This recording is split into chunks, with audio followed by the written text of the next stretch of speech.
Hello, a time for your peaceful night. This is Slow Night Ancient Tales. The story we will share with you tonight is the thrilling Goguryeo romance of Princess Gook-hyang of the Jin dynasty, who is caught in crossed destinies. Having lost her country, she became the wife of the Goguryeo chancellor.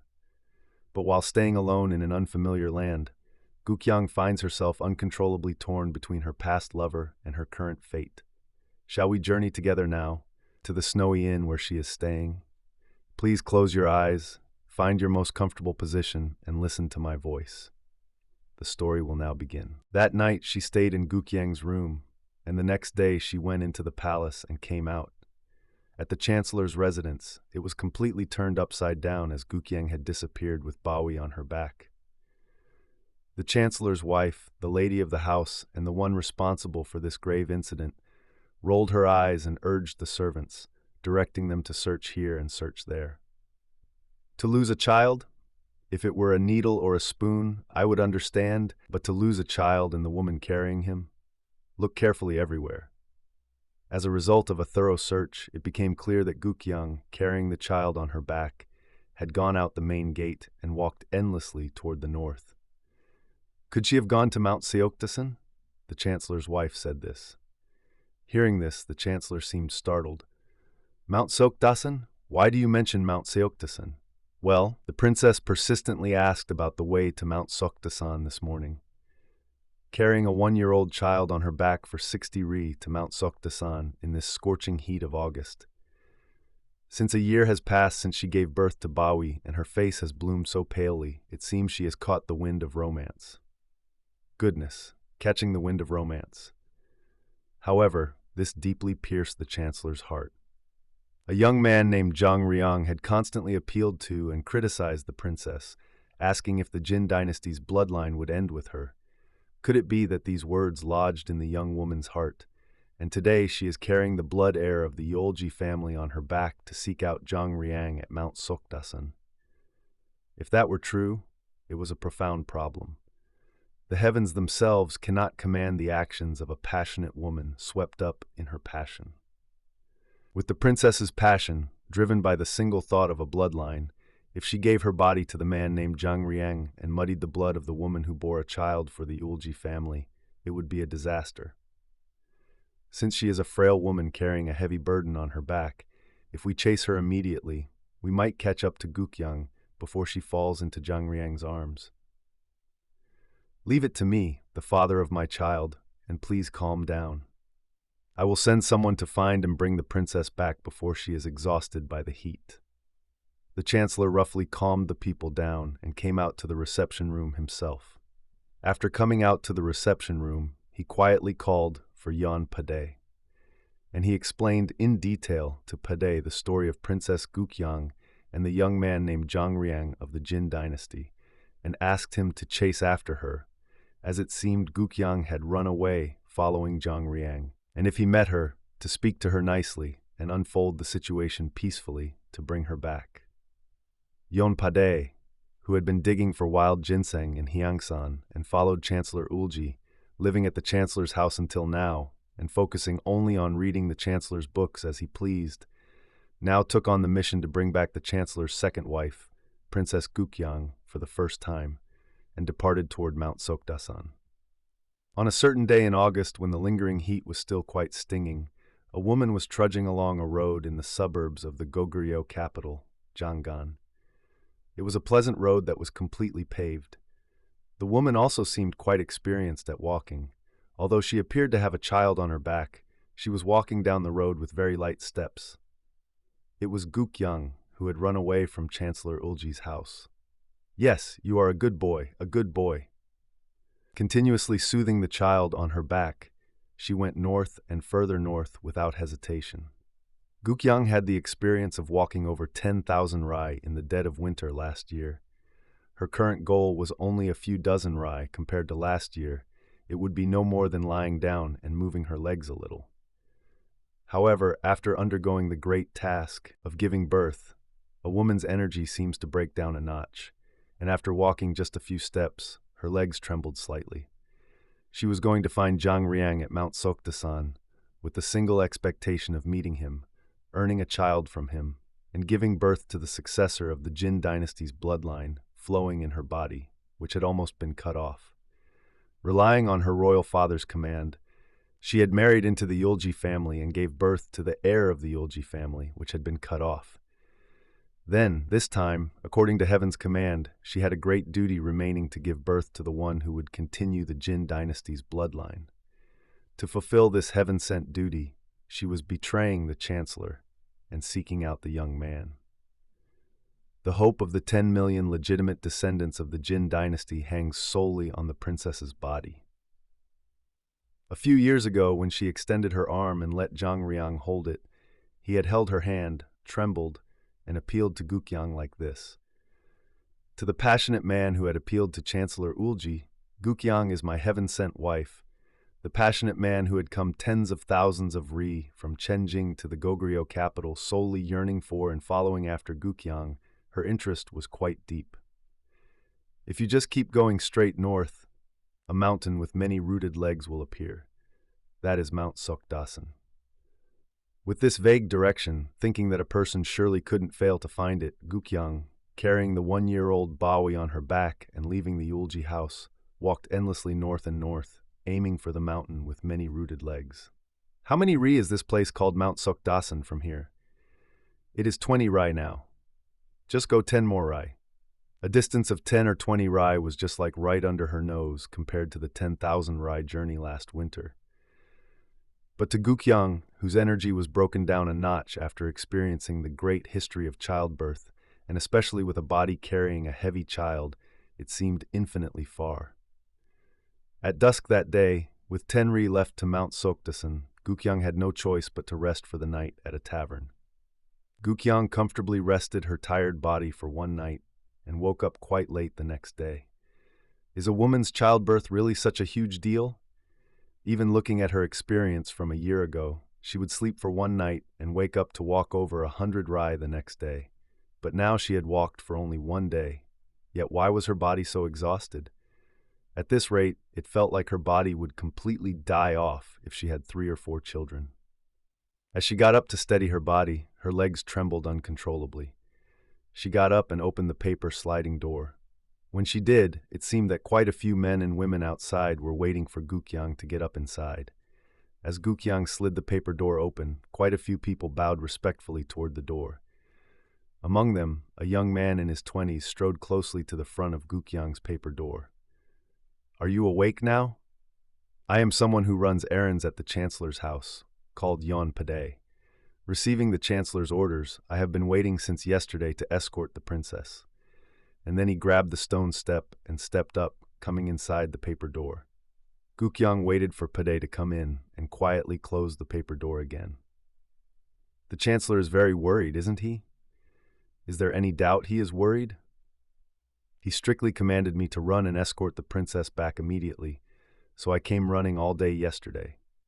Still, as Gook-hyang carried this huge sense of duty that she must meet Jang-ryang and obtain a blood heir to continue the Jin dynasty's bloodline, she had no words to answer and just quietly stroked the head of Bawi, whom she had set down beside her. "Princess, your body is currently an incredibly precious one in this country. The body of the princess, as the wife of Chancellor Eulji, carries the expectations and hopes of the 40 million people of all Goguryeo. Please be prudent. If you make a mistake even once, the anger of 40 million will be directed at you. This Yon Padai's fist will never forgive you, princess. As for the barbarian called Jang-ryang, Yon Padai almost smashed him to pieces with one punch yesterday, but I plan to just throw him outside the borders, leaving only his bare life." Inwardly, Gook-hyang gradually felt a heavy joy rising on one side. If she had made even a momentary mistake, putting aside the anger of Goguryeo's 40 million people, she might have committed an indelible fault as a woman. Because there was this strong force holding her back so firmly here, she was able to endure without committing a fault. However, thinking back on it, Jang-ryang was indeed boundlessly pitiful. He followed me all the way here over a distance of 10,000 ri. And am I to throw him out of the borders without even warmly embracing him once? "Princess, would you like to see Jang-ryang for a moment?" "Yes, I would like that." Since you are the Chancellor's wife, I will not forgive even the slightest neglect." With this warning, Jang-ryang was led into this room. Gook-hyang rolled her eyes to look at Jang-ryang as he came in. Gook-hyang had only seen Jang-ryang briefly the year before. Therefore, she had no memory of his facial features or his physique. However, the state of Jang-ryang, who was led into this room by Yeon Padai now, was so miserable that Gook-hyang barely suppressed a cry. His bone structure and physique had become quite large compared to a year ago, but his entire body was bruised as if he had been beaten by someone, and his face looked like it had taken a solid punch near the eye, with his left eyelid swollen as big as a fist, to the point where she worried his eye might be damaged. "You rascal, have you thoroughly tasted the fist of Goguryeo?" Yes, his answer at least was truly submissive. "So how is the taste?" "It hurts a little?" "Only a little? Do you want to eat some more?" "I do not want to. Princess, I will go to that room for a moment." Pade backed out of this room, leaving Jang-ryang behind. After Pade withdrew, Gook-hyang took a step, 2 steps down closer to Jang-ryang, and she raised her hand and gently touched Jang-ryang's face, which was bruised blue. "Ouch! Does it hurt? Look at it and tell me if it would not hurt. Why did you end up like this?" "That guy called Yeon whatever absent-mindedly headbutted me, and a Goguryeo guy's head is like a stone. You got headbutted. What about these arms and legs?" "Those got beaten up. How did you get here, princess?" "To see you, Mr. Jang. What is the use of seeing someone like me? Are not the only ones left with the Jin dynasty's bloodline just me and you, Mr. Jang? Should we not pass on that Jin dynasty bloodline?" Princess. Since I gave birth to the blood heir for Chancellor Eulji, now I must give birth to the blood descendant of the Jin dynasty, my father's grandson."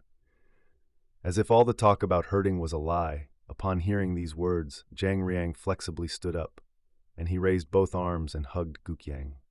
Gook-hyang had rubbed faces with the Chancellor's mature and stiff face, but she had never faced a young face burning with passion. In front of Jang-ryang's passionate lips playing near her face and lips, she quietly entrusted her face to Jang-ryang and was enjoying the refreshing, youthful passion. Sensing Jang-ryang's panting sounds and his breathing, Gook-hyang raised both hands to hold Jang-ryang's cheeks, pulled them away from her face, and then brought his mouth directly to hers again. After holding his cheeks and keeping their lips together for a long while, she pushed Jang-ryang's face away to a distance of about 4 or 5 inches, and Gook-hyang too, in an excited voice, called out, "Mr. Jang! Princess, please become my wife." Gook-hyang is always the wife of a Jin person. "Please become the wife of Jang-ryang, a Jin person. Mr. Jang, you will be dragged by someone named Yeon and thrown out of the borders tomorrow. Do you have the skill to find your way close to Mount Sokdasan again?" I hate it. If I get caught by the eyes of that Yeon guy, I will definitely die this time." "Are you afraid of Yeon even to make me your wife?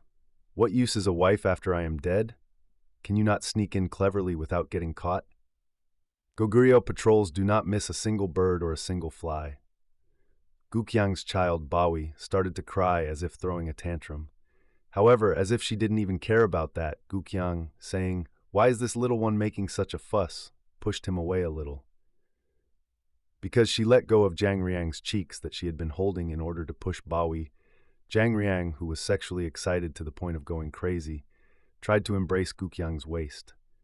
Gently pushing that away, "Bawi, did mommy push you away? Why would I push away my baby?" Saying this, she pulled Bawi close and planted a big kiss on those soft lips. "Princess, what is it? My lips too, a little. Is it not enough that we had them pressed together until now? It is surely not enough before we grow old and are buried in the same grave. Besides, princess, so that a kissing sound can be heard." Gook-hyang sighed and hugged Bawi again. Goguryeo young men were not like this. The Jin dynasty's bloodline just remains in me, but there is no hope for the nation's lifeblood to revive. It is fate, it is destiny. Princess, I will uphold the lifeblood of the Jin dynasty. If all the young men of the Jin dynasty are like you, Mr. Jang, who are so terrified of Mr. Yeon's fist that you cannot even come to take your wife out, even if Gook-hyang is here, there is no one to hold on to the lifeblood of the Jin dynasty. Princess, even if I have to ascend to heaven or hide in the earth, I will infiltrate near Mount Sokdasan again. To take you out, princess. Mr. Jang, Gook-hyang opened her hands again and pulled Jang-ryang's cheeks, and she kept her hot lips against Jang-ryang's mouth for a long time. That day, when the sun was quite high, this party, Gook-hyang, Yeon-padae, and Jang-ryang, left Mount Soktasan and headed back to Jangan. A small palanquin was prepared for Gook-hyang and Bawi. About halfway down, they decided to catch a small inn and rest for the night. Since Jang-ryang was having a hard time walking, they decided to rest for a night for his sake. Which room Jang-ryang ended up resting in is unknown, but Gook-hyang and Yeon-padae ended up staying in the same room. Due to a strange twist of fate, a young man and woman ended up staying in the same room, so Gook-hyang kept her guard up quite a bit mentally. But after eating dinner, Padae went out into the courtyard. She kept a strict watch over the ties of her clothes, but after dinner, Padae went out into the courtyard. After tying her clothes tightly and strictly preparing herself, Gook-hyang ended up going to bed first. When Gook-hyang woke up after taking a short nap, Padae was still pacing back and forth in the courtyard. Also, after sleeping again, it seemed the night was quite deep then, but Padae was still pacing the courtyard. It was clear that he was acting as a guard keeping watch over the chancellor's wife's bedroom. For some reason, Gook-hyang could not sleep deeply this night and continuously woke up. When Gook-hyang woke up for the third time, Padae was sitting on the edge of the room's wooden veranda to rest his body. Gook-hyang composed herself and called Padae. "Did you say, Mr. Yeon?" "Yes, I'm called Yeon-padae. Please come into the room and rest a bit." "I am fine. Please sleep more, princess. We still have as much distance left tomorrow as we covered today. Anyway, please come in and rest a bit. I also want to talk a little." Padae did not decline much and strode in and sat down. "Princess, are you so unable to forget that Barbari and called Jang-ryang? Mr. Jang is Gook-hyang's husband. Are you not the wife of Chancellor Eulji? The Chancellor's wife is at the Chancellor's house. What about that young master Bawi? Bawi is the Chancellor's son. Is he not the Chancellor's son and also your son, princess?" The Princess Gook-hyang merely gave birth to a son and offered him to the Chancellor. Is that what you ladies of the Jin dynasty think? I thought the saying that a virtuous woman does not serve two husbands was also the word of the Jin dynasty's sages. I am not a virtuous woman, nor do I wish to become a virtuous woman. The princess's thoughts are vastly different from the thoughts of Goguryeo people. I am still a bachelor, but I hate to defile this holy body with a woman who is not a virgin, so I am just maintaining my bachelorhood. Since an appropriate match as a virgin has not been discovered yet, I guess there is no other way but to grow old as a bachelor. Padae looked up at the ceiling and laughed loudly once. Gook-hyang sat quietly and then unexpectedly nodded off to sleep. "Princess, please sleep a little more. There is still a long way to go before it gets bright." He moved his body as if to go outside again. Gook-hyang quietly laid Bawi down and lay down next to him with her legs stretched out. "Mr. Yeon, you should stretch your legs out there and sleep too." "I must go out and check the surroundings. Princess, please sleep." Saying this, Padae raised his mountain-like body and went out the door. While vaguely comparing the opposite sexes of these three people, Padae, Jang-ryang, and Chancellor Eulji, in her mind, Gook-hyang fell into the land of sleep again. The next day, this party safely returned to the Eulji residence in the Jangan capital. The Chancellor's wife, who was receiving her dinner table at that time, ran out and took Bawi from Gook-hyang's arms. "Where did you go? You came back! Oh, my baby!" Saying this, as if she had found a lost child, a stream of tears even flowed down from the corners of her aging eyes. Here, Gook-hyang felt infinitely satisfied that she had returned safely without committing any mistakes. If she had committed a mistake that would prevent her from raising her head, with what face would she set foot in this house again now? She almost committed one. When she pulled Jang-ryang's cheek to her lips, sucking and being sucked in return, if her body had merely fallen sideways, she would have committed a huge mistake that would have prevented her from raising her face again. Moreover, when Padae boasted of his status saying, "I am a bachelor," Gook-hyang fought off the urge to embrace the body of Padae, who claimed to be a bachelor, solely because of the strict expression on Padae's face. If Padae had taken even a slightly suspicious action at that time, Gook-hyang would not have hesitated to give her body to Pade. No, on the contrary, Gook-hyang herself would not have hesitated to call for Pade. Here, Gook-hyang realized how easily a woman's chastity could be shaken and shuddered. Keeping deeply in mind the moral view that a virtuous woman does not serve two husbands, and thinking of the admirable view of chastity of Goguryeo women who absolutely avoid looking at anyone other than their one man, it was truly something to marvel at. Taking Bawi from the chancellor's wife and returning to her room, as if released from some mental anguish, deeply admiring the chastity concept of Goguryeo women, she strongly hugged her beloved son Bawi and prostrated herself on the spot. Tears of unknown reason gently flowed from the corners of her eyes. "Bawi, you have come home." Gook-hyang hugged Bawi strongly. For Gook-hyang, the biggest issue was seeing Chancellor Eulji. With what attitude and in what state of mind would the Chancellor treat her, and with what attitude should she treat him in return? This was no ordinary matter. The Chancellor finally visited Gook-hyang's room the next morning. He had a blunt face and a blunt expression. "Are you not too exhausted?" Entering, the Chancellor asked this in a blunt voice as well. To this, Gook-hyang gave a bland smile and shifted her body slightly toward the foot of the bed. "This little one has fallen fast asleep. So, Princess, did you meet Mr. Jang?" "Yes." "Do you miss Mr. Jang's embrace more than Eulji's embrace?" He continued speaking while stroking the sleeping Bawi's head. "However, dear Princess, I do not know the customs of the Jin dynasty, but according to Goguryeo custom, when a woman gets married, she completely severs ties with her maiden home and past connections and becomes a person of her husband's family.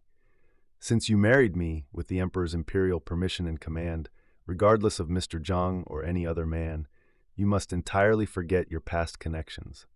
Princess, you are now a complete Goguryeo woman." "Chancellor, even so, should I not give birth to a child who continues the Jin dynasty's bloodline for the Emperor? The only one left to continue the Jin dynasty's bloodline is me." The Jin dynasty only lasted 33 years, over 5 emperors, and was cut off at your father. Since you married into Goguryeo, you are a Goguryeo person. How can someone who will continue the Jin dynasty's bloodline come from the princess's body? Still, that Mr. Jang has the spirit to revive the Jin dynasty's bloodline. Can you not forget that worldwide vagabond whose lungs are filled with wind, coming 10,000 ri, following after a woman? Still the Jin dynasty. What about the Jin dynasty? You do it because you miss the embrace of a young man. So, did you try being held by that young man? Suddenly, she reminisced. If the Chancellor, Bawi's father, and her husband had held her breathlessly even just once like that, how happy would Gook-hyang have been? The Chancellor loved her immensely, but the Chancellor's love was too dignified and lacked passion and strength. Gook-hyang's age was just turning 20. A woman at 20 is at her peak, her body seeming to burn with passion even when alone. Married to a half-90-year-old man, Gook-hyang's heart fluttered quite a bit with the frustrating thought that her youth might just rot away. "I miss Mr. Jang," she thought to herself. That day, Gook-hyang naturally expected the Chancellor to share a bed in her room and waited anxiously. But the Chancellor went into the palace, came out, took his place in the reception room, and slept there. The words she wanted to say, the appeals she wanted to make, the apologies she wanted to offer, if only the Chancellor would come in, various thousands of circumstances piled up in her heart, but having to digest them all and spend time alone was incredibly painful. However, for some reason the Chancellor took his place in the reception room the next day and the day after that as well. Once, hearing the Chancellor's voice, Gook-hyang was so glad she ran out to meet him. But the Chancellor looked back, smiled subtly, and said, "Mr. Jang's lady, did you dream of Mr. Jang?" and passed by. Gook-hyang did not think Yeon Pade saw her kissing Mr. Jang, but she could not guarantee that he had not seen it either. She could not rest assured that it had not been reported to the Chancellor through Yeon Pade's mouth. Was the Chancellor being this cold because of that? If a 40-year-old old man takes a teenage girl as his wife, would it not be right to overlook the wife's slight dalliances? Does the custom of the Jin dynasty permit a wife's infidelity? At that time, the Chancellor spoke like this, seemingly very displeased, or rather angry. Gook-hyang's behavior at that time might indeed be considered infidelity. Even so, in Gook-hyang's own mind, this was also a part of a pitiful patriotic action to continue the bloodline of her fallen homeland.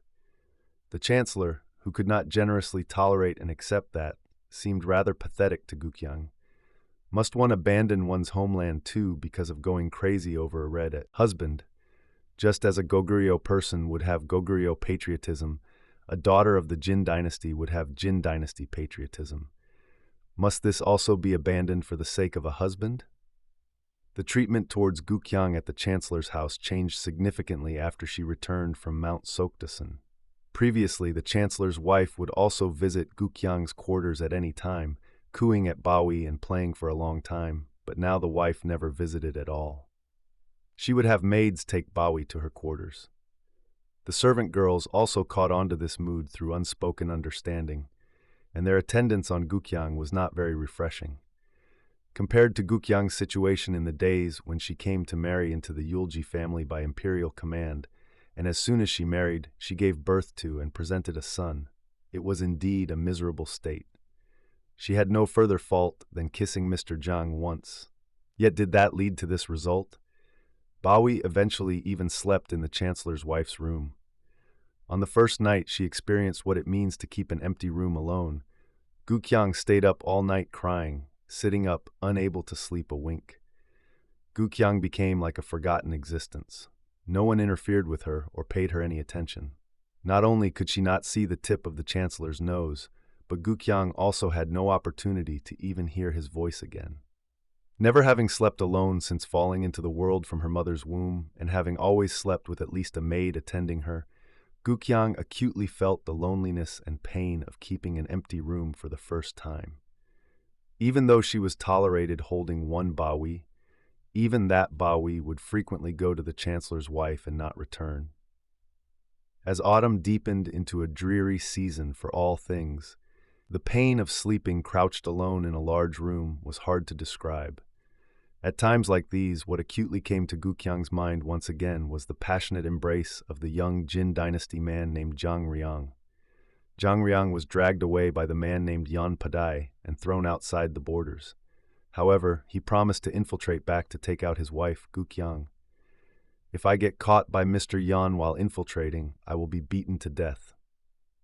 Since Jang-ryang appealed like this out of fear, it was not a reliable promise, but judging from the passion that drove him 10,000 rai yearning for her, Gook-hyang still had lingering feelings she could not completely cut off. The passionate young man who trembled like an aspen tree when pressing his lips to hers, that passionate, hot breath and strong embrace gradually became something Gook-hyang yearned for. Hugging the young Bawi tightly, she would suck on Bawi's lips many times, imagining that it was Jang-ryang. Having reached her early 20s, the solemnity and greatness of the meaning of human life and death gradually began to make sense to her. When her royal father threw himself into a well to face death, entrusting his daughter Gook-hyang to the prime minister of the eastern barbarians, Eulji Mundeok, it must not have been solely to save Gook-hyang's life. Was it not his inner struggle to try to leave behind the fading blood of the Jin dynasty by entrusting his daughter to the prime minister of the great Goguryeo that dominated the world? If her royal father's true intention was indeed so, for her to remain solely as a wife giving birth to children for the Eulji family until the end would be betraying her royal father's will. Thinking like this, she missed Jang-ryang even more desperately. If a child were born between her and Jang-ryang, that child would truly be a pure Jin dynasty child. Such extraordinary logic was all, in short, a forced logic that arose because Gook-hyang yearned for the embrace of the opposite sex. One night, after crying while hugging Bawi until dawn, Gook-hyang left behind a simple note saying, "This young woman takes her leave of the chancellor's house, where she has been beathead for a long time to inherit her father's dying wish, and slipped out of the Eulji residence, carrying only the jewelry she had received from the Empress Mother to use for travel expenses." Running away from the chancellor's house, Gook-hyang first set her destination as Mount Sokdasan. She reached the village below Mount Sokdasan and inquired, but everyone said with one mouth that only the people of the stone caves would know if one went to the stone caves, and otherwise they would not know. So she crossed rugged valleys and climbed over rocks to search through all those many stone caves, but news of Jang-ryang was vague, and there was no way to find out.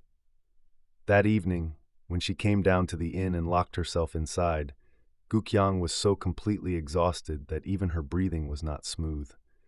Rather than physical exhaustion, her mind was exhausted and her future felt completely blocked. Without any concrete goal or plan, she bitterly regretted her rash action of vaguely running away from Chancellor Eulji's house. Gook-hyang pinned a sliver of hope on the meticulous Goguryeo police force, which was said to not miss a single puppy or a single bug. Since the Chancellor had loved her so much, would the Chancellor not notice her disappearance and mobilize the power of all Goguryeo to search for her? If that happened, she would be caught there, return to the Chancellor's house, and peacefully live her life as the Chancellor's junior wife, Baoi's mother, and once again as a Goguryeo woman without ever harboring other thoughts. Whenever she heard a man's footsteps outside the door, Gook-hyang waited, her body startling. Could it be Yeonpare's footsteps? Could it be that Yeonpare was coming to catch her? Ah, Chancellor, Gook-hyang was truly wrong. If you forgive and accept me just this once, Gook-hyang will never again take actions to betray the Chancellor in the future. On the other hand, Gook-hyang also missed the young man Jang-ryang's strong arm strength and hot kisses so much that her chest felt tight, so that a kissing sound can be heard. The passionate young man who tightly embraced Gook-hyang and pressed his lips against hers with eyes flashing as if mad with passion was an unforgettable memory for Gook-hyang. For several days, Gook-hyang stayed idly at the inn below Mount Sokdasan, waiting and waiting, wondering if by chance Yeonpare or someone running errands for the Chancellor's house might come. But realizing that expectation was vain, she prepared and put on a set of Goguryeo woodcutter's clothes and left the inn below Mount Sokdasan. Surely my parents did not give birth to and raise me to make me a wife of the Eastern barbarians. I, Jin Gook-hyang, will act as a citizen of the Jin dynasty. With this determination, she shed the air of the Goguryeo prime minister's wife that she had long been accustomed to, disguised her body as a Goguryeo woodcutter for the time being, and set out on an aimless journey again to find the whereabouts of the Jin dynasty young man, Jang-ryang. They throw Mr. Jang out of the borders. Aiming for the vicinity of the Yalu River, which is the border area between inside and outside the borders, Gook-hyang set out on the road again. Leaving the area below Mount Sokdasan, she reached Jangryang Castle again. She found lodging outside the castle walls and stayed there. She wanted to see Baoi, even just for a fleeting moment. If not Baoi, she wanted to briefly see Chancellor Eulji, or even a servant of the Eulji family, anyone connected to her past ties. She waited for an opportunity to arise, where she would be dragged back to the Eulji house, even if it meant being beaten and humiliated in front of many people. However, she could not bring herself to go inside the castle walls due to her own shame. After lodging outside the castle walls for 3 days and wandering outside the walls with the aim of being spotted by someone with past connections, when she finally failed to achieve our goal and set out on the road again, the whole world looked like an enemy to Gook-hyang. Baoi? I would rather look at a stone than Baoi. Chancellor Eulji? I would rather look at a woodcutter on the side of the road. I will just meet Mr. Jang, who came a 10,000 ri journey for me. Ah, but where is Mr. Jang? Will I not face humiliation if I meet that rough Mr. Yeon again? Baoi, Baoi, shouting and crying out inwardly, Gook-hyang left the beautifully picturesque Jangryang Castle and walked the road again to meet Jang-ryang, whose whereabouts she did not even know. At Chancellor Eulji's house, they discovered Gook-hyang's disappearance quite late on the day she left. Baoi, who had gone to the Chancellor's wife to sleep at night and came in the morning to find his mother, started crying and calling out Mom, Mom, because there was no one in the empty room, which alerted the people. And the Chancellor's wife was also informed, and Gook-hyang's left-behind letter was discovered, thus making Gook-hyang's disappearance known. Hearing the story, the Chancellor merely clicked his tongue a couple of times as if he had a bitter taste in his mouth. They say raising a tiger brings future trouble, I raised something useless, and it only left worries. As for Bawi, you take charge and raise him now, wife. Just consider him a motherless child. Who would worry about raising Bawi, but regardless, should you not send someone out to find the princess? Leave her be. She is not a naive child. What is the use of bringing back a princess who left of her own volition? She will just leave again. Anyway, let us just raise Bawi well. What use is it to call back someone who went looking for a young man because she disliked an old man? The thoughts of a Jin dynasty woman are hard for us Goguryeo people to fully understand. The thought of Jin dynasty people is that a virtuous woman is one who serves any husband well. Besides, is the princess's age not 20 now? The heavens themselves cannot hold back a 20-year-old woman doing what she wants to do. But it is pitiful. When I think of that frail body going out now to face a harsh world, especially as Bawi's birth mother, is it not pitiful? If she bumps into things once and comes back knowing the bitter and sweet tastes of the world, I will accept her then. The chancellor completely abandoned Gook-hyang. After wandering inside and outside the castle for several days, hoping to be spotted by anyone from the chancellor's house, even the eyes of the servants, Gook-hyang finally gave up on her own, and when she took a step to go her own way, her heart was in so much pain she wanted to wail. Now there was nothing she could do. If she was to abandon her desire to receive a blood heir from the chancellor's house, now she had to make an effort to receive a Jin dynasty descendant. Jang-ryang. Where is Mr. Jang?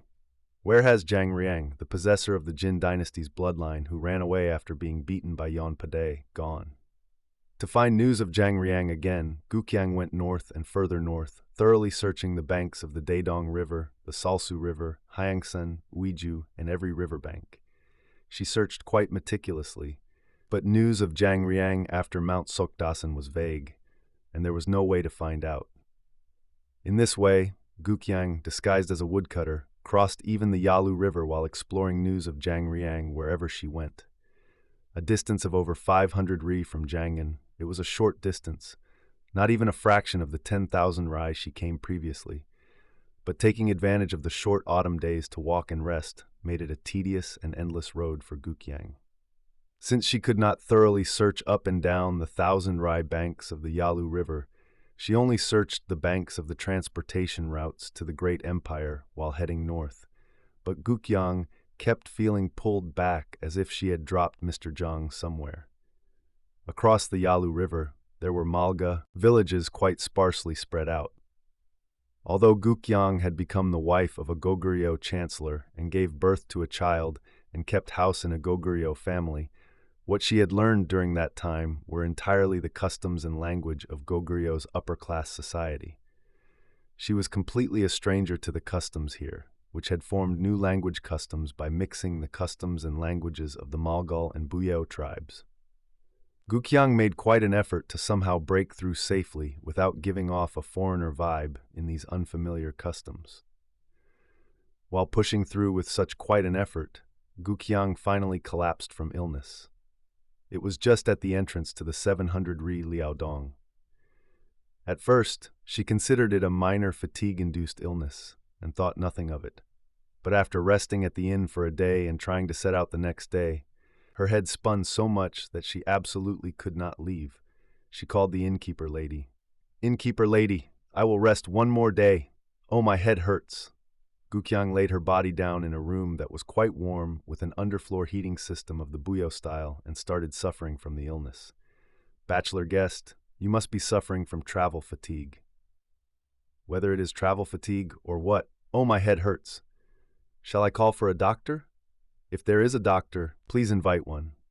What kind of decent doctor would there be here?"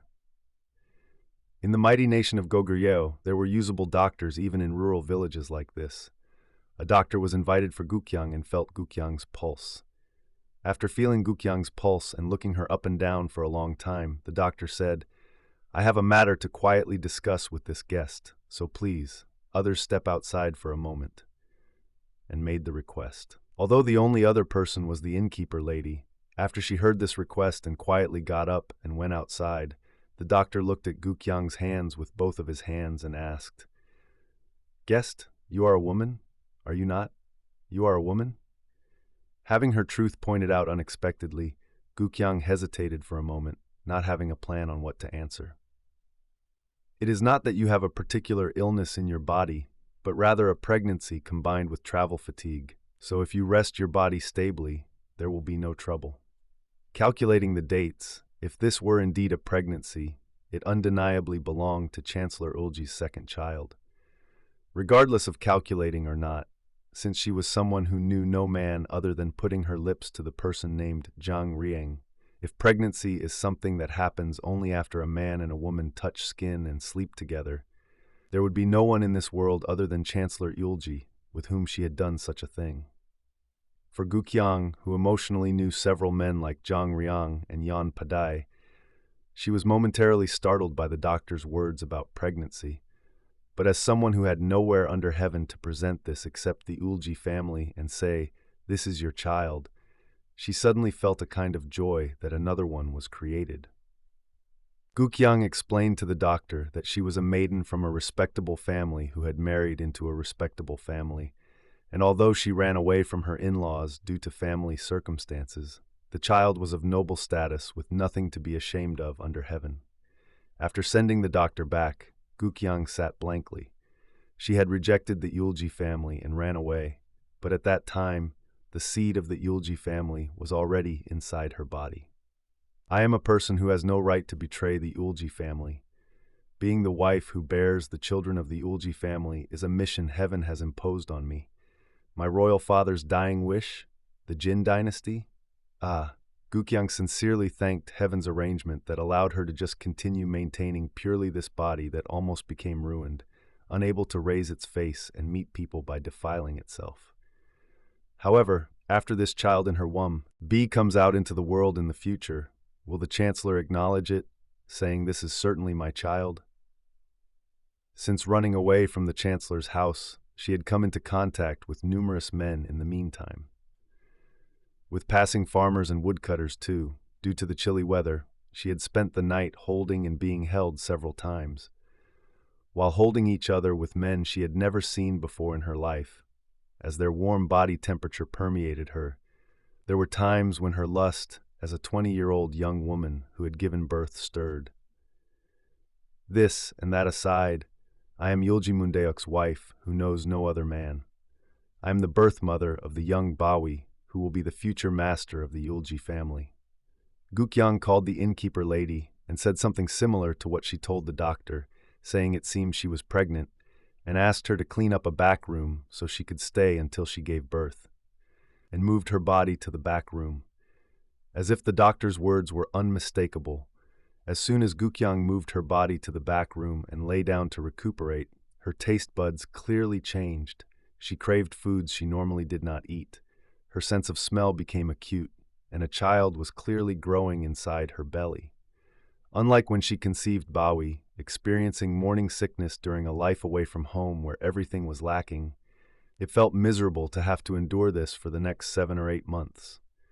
Since it was the season transitioning from late autumn to winter, she did not feel inconvenienced by a lack of food in general, but obtaining food that specifically suited her morning sickness-stricken palate was extremely difficult. She had no choice but to endure all inconveniences and get by. In the midst of this, Gook-hyang reminisced about the frenzied few months of her life over the past 2 or 3 months, wandering from Mount Sokdasan to Jangan, chasing after the boy named Jang-ryang. Was she perhaps swept up like that because she inherited her parents' lustful nature? What part of that boy named Jang-ryang could one pick out to even dare compare to the heel of Chancellor Eulji?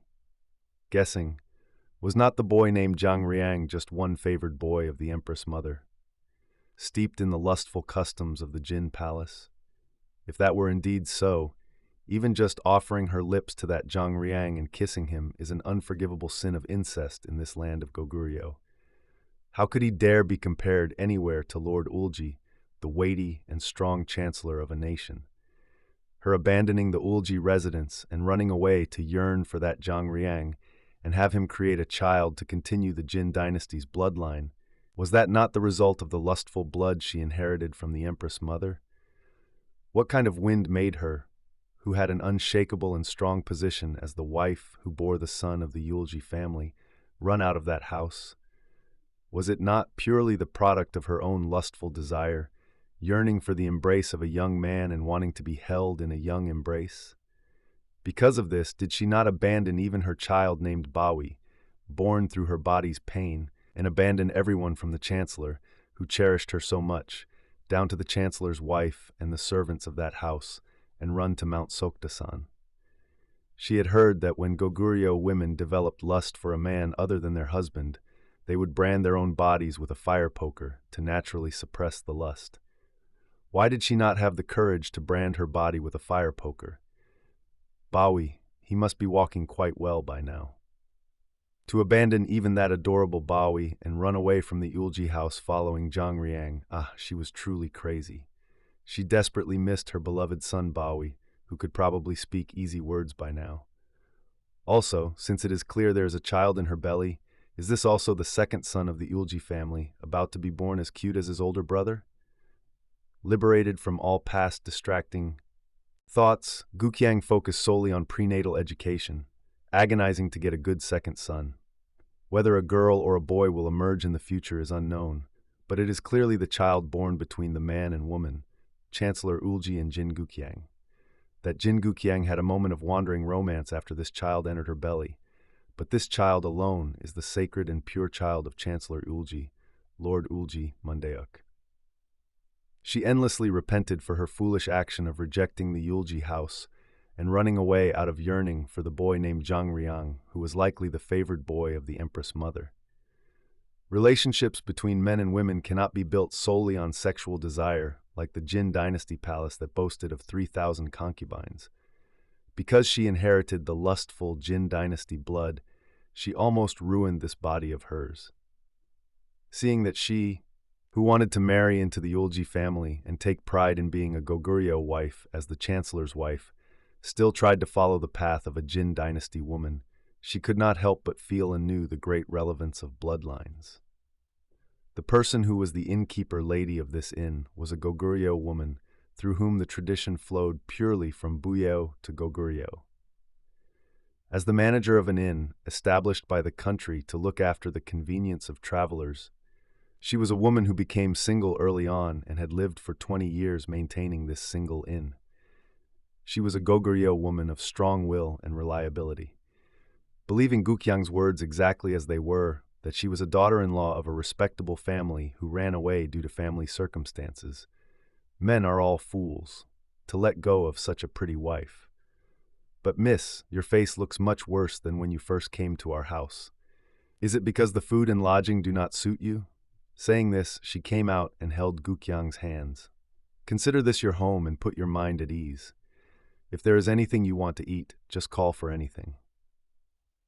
Oh, lady innkeeper, would it be much different if I were at my own home? It is just that at night, for some reason, I cannot bear how lonely it is. Leaving your husband's embrace, why would it not be lonely? A young bride who should be constantly held in his arms and acting cute every day. The person I call my husband is an old man over 45, you see. You're 20 years old, right, miss? Yes. At 20, a man of 40-something is just right. You must have received the most affection. If my husband were alive, would this year be his 60th birthday? The innkeeper lady turned her head as if lonely. Amidst this, the baby in the belly grew day by day, and the day for it to cry out to the world was approaching. As the days passed, Gook-hyang's belly noticeably swelled. As her belly swelled, worries that made Gook-hyang's mind uneasy arose and grew.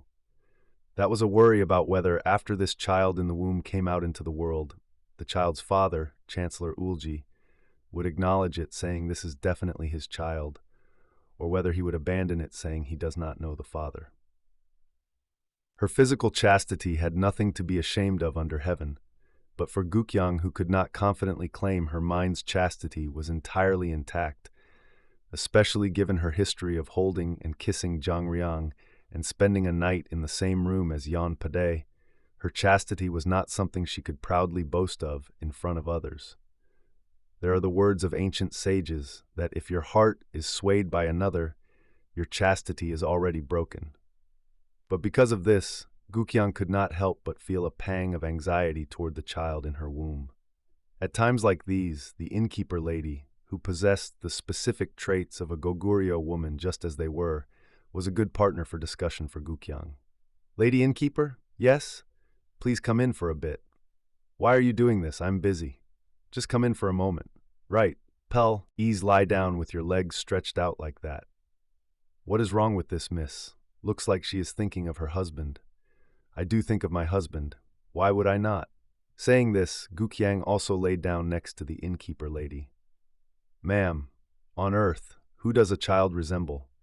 They resemble their parents. Would they resemble the bachelor from the village? If it is parents, do they resemble the mother more or the father more? In my estimation, I think they would resemble the father more." Oh heavens, if only it would be so. How thankful would she be if the child resembled its uniquely featured father, Chancellor Eulji. "Why, miss, are you worried it might resemble a bachelor from the village?" "I am worried. I ran away from that house as soon as I got pregnant. So what do I do if they push it away, saying they do not know the child?" "Do you have a village bachelor you have been fooling around with?" "Just a kiss would not have any influence on resemblance, right?" "Looks like there is a lover you kissed. The bachelors of Jungin would not just leave such a pretty lady alone without a reason." "Oh ma'am, I have nothing like that. There is absolutely no such person." Making a fuss, making excuses for nothing.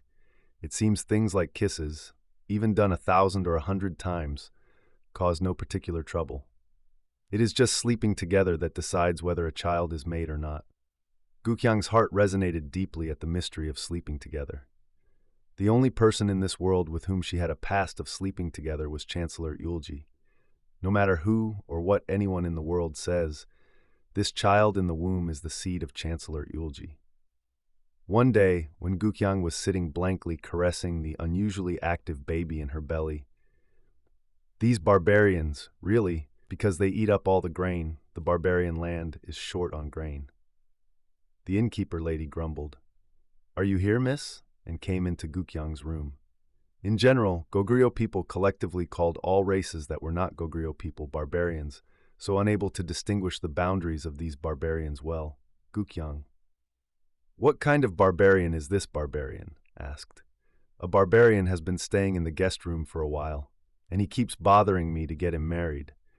So I asked him if he wanted me to matchmake him with the female dog at Mr. Kim's house across the street, as she is in heat right now, and he said how could he possibly marry a female dog, and begged me to definitely matchmake him as he wants to marry a human, whether a pretty maiden or a widow. Ho ho ho ho."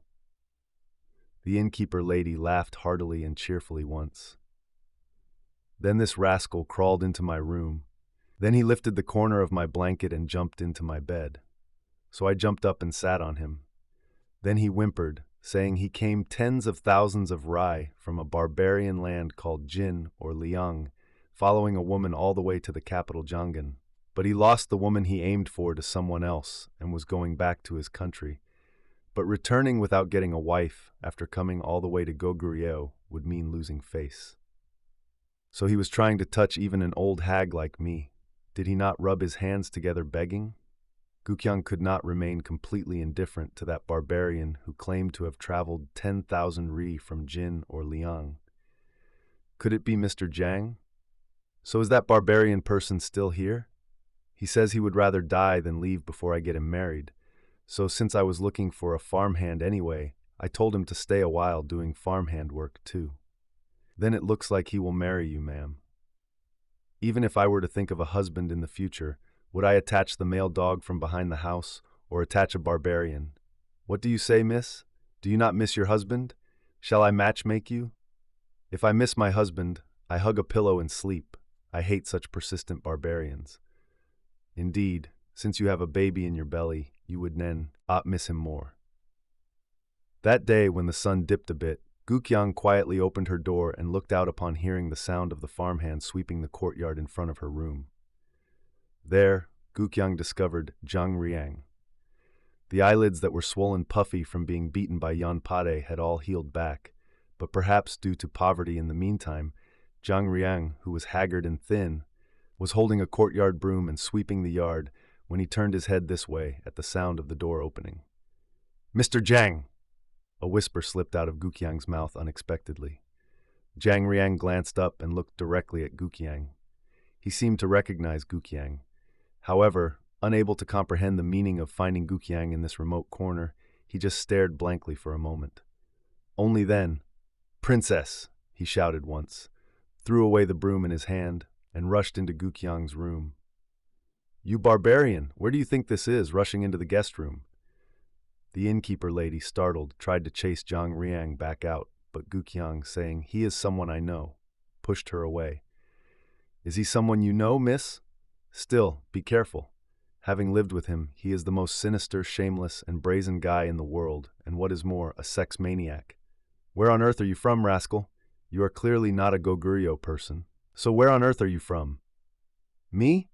Yes, I am a Goguryeo person. I am the husband of this world-class beauty, miss." Nonsense. The exact same sound came from the mouths of Gook-hyang and the innkeeper lady simultaneously. For Gook-hyang, there was a time she had declared toward Mr. Jang that she was his wife, but she could not bear to hear the word wife from Mr. Jang, who was babbling nonsensical words and being recognized as a sort of sex maniac. "You rascal, shall I fetch the female dog from Mr. Kim's house for you? She is plump, got wide hips, and is currently in full heat." "Ma'am, really, you are interfering for no reason when I am trying to get married. Miss, do not entertain such a sex maniac for too long." Saying this, the innkeeper lady went over there to attend to her own business. After the innkeeper lady left, Jang-ryang abruptly grabbed Gook-hyang's hand, and his bloodshot eyes, burning with lust, roamed near Gook-hyang's face. "How did you get here, Mr. Jang?" "I was thrown out of the borders by that guy, Mr. Yeon, and could not go back in." "Did you not say you would come to Mount Soktasan even if it meant dying?" "That was just moving my lips at the time. I would be beaten to death if caught by that Yeon guy again." Ah, was this the ideology of the Jin dynasty? Turning an ironclad oath sworn to a beloved one into mere lip service of the moment? Were all the sayings that a man's single word is worth 1,000 pieces of gold just empty talk? I am the wife of the Goguryeo chancellor. I currently carry the chancellor's second child in my body, so I will get you a good lady from a good family, so marry her. I do not want a female dog. Why a female dog? I will matchmake you with a notable Goguryeo maiden. There is no one in Goguryeo as good as you, princess. They are all like dented gourds or tomboys. In the great Goguryeo, boasting tens of thousands, why would there not be beauties? There are plenty of people whose heels someone like Gook-hyang could not even reach. No, I just swore to heaven and earth that I would marry you, princess. You already married that princess last autumn, did you not? No, I just held your hand once. And the lips, and the cheeks, I kissed the cheeks a bit, and kissed the lips once. Is that not enough? No, we must lie naked in one place, and touch skin to skin. Gook-hyang sighed inwardly. Why do animals called men insist on being satisfied only by sleeping with a woman? They say children are created only after sleeping together.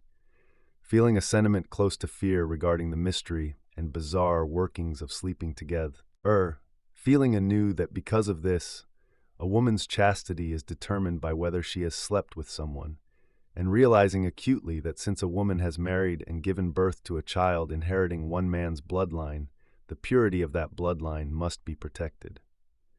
Anyway, since Princess Gook-hyang of the Jin dynasty was married off to the Goguryeo chancellor's house by her royal father's command, she is a person who cannot permit her body to anyone other than Chancellor Eulji. So pick an appropriate maiden and get married, Mr. Jang. Ah, the bloodline of the Jin dynasty is cut off. Consider the Jin dynasty's bloodline cut off at my royal father. Over 33 years and 5 emperors, the bloodline of the southern dynasty disappeared. Even while the princess is alive? As a married woman, the princess is someone who continues the Goguryeo bloodline.